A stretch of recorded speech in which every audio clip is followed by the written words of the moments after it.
that is more than ever the most need of these current times to be put on the mental well-being. And that is why we have in fact a very divided discourse. And I should also get my other guest live with me, Mr. Jitin. If you can hear me correctly, I would like to point out this question to you, being the founder, being the leader in the industry sphere.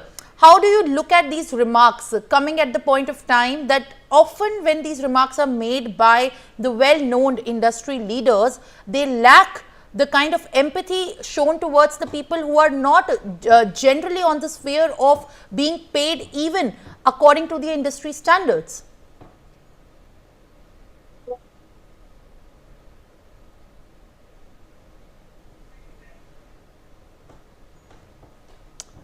All right, Mr. Jitin, I believe there is some not connection that has been timed out well with the audio.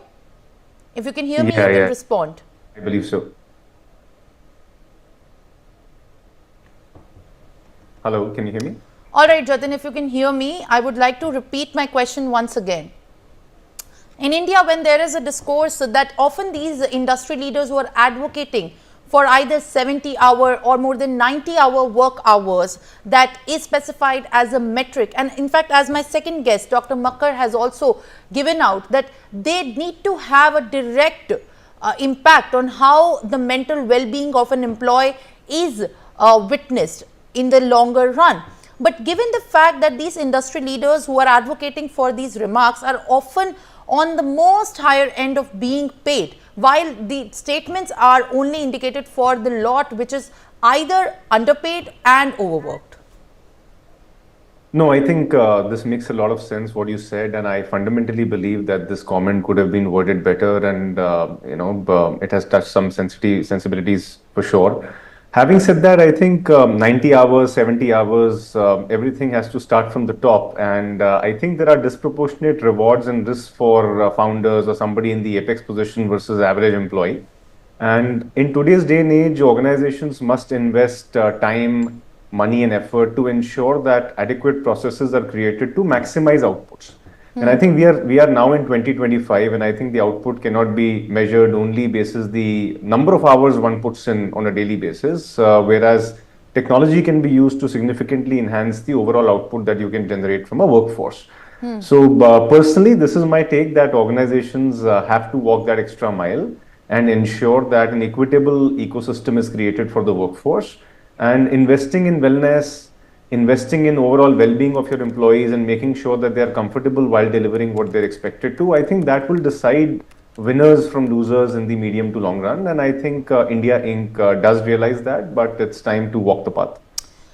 But Mr. Jitin, when you are also looking at the scenario that's happening at this point, how do you understand the emphasis on the need of advocating for these measures on the in the workplace?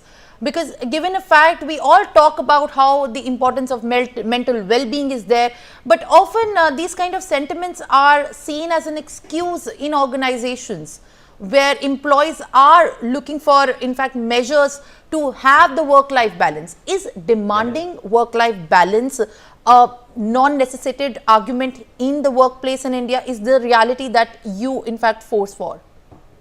No, I think work-life balance is important, because otherwise I think the times in which we are living currently, there is a very high degree of burnout which is possible, and I think that is something which organizations have to be very careful about.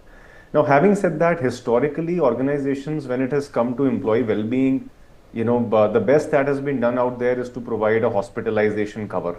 But one must understand that hospitalization events are extremely, let's say, remote, and not even 5% employees in general are hospitalized every year, whereas they may face mental issues, they may face, issues with their normal health and daily health care on a daily basis.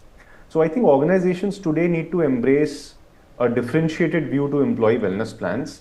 And organizations need to ensure that the daily wellness and the daily balance that people seek in their life and the healthcare events and outcomes that people seek are possibly supported at the workplace. And which is possibly why, an organization like us, we at SaveIN, we have recently launched a product by the name WellUp.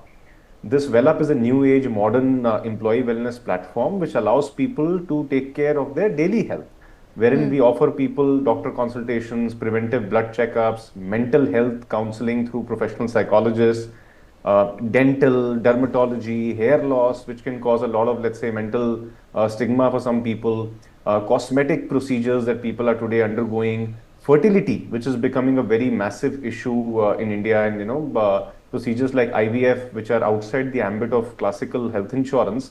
All of these events are covered in the platform that we have launched, and it also allows people to access fitness and wellness and gyms, etc. So it's a complete holistic healthcare program, and I think personally I believe India Inc. needs to look at holistic wellness, and organizations do need to look at the balance that they can instill in the lives of their employees while making sure that they can achieve superior health outcomes.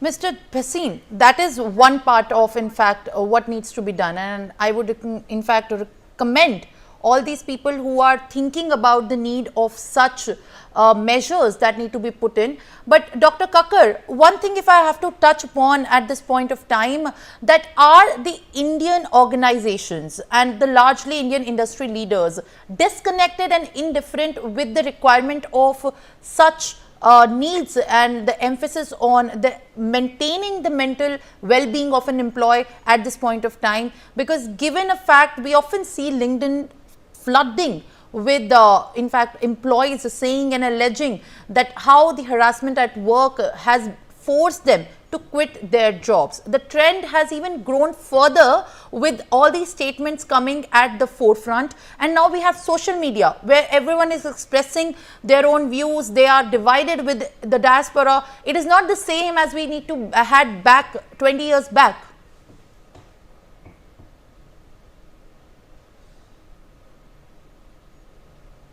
Dr. Kakkar. দিয়ে রাখ, আমি যখন হবে তখন আমি ওইদিকে ঢুকে যাবো।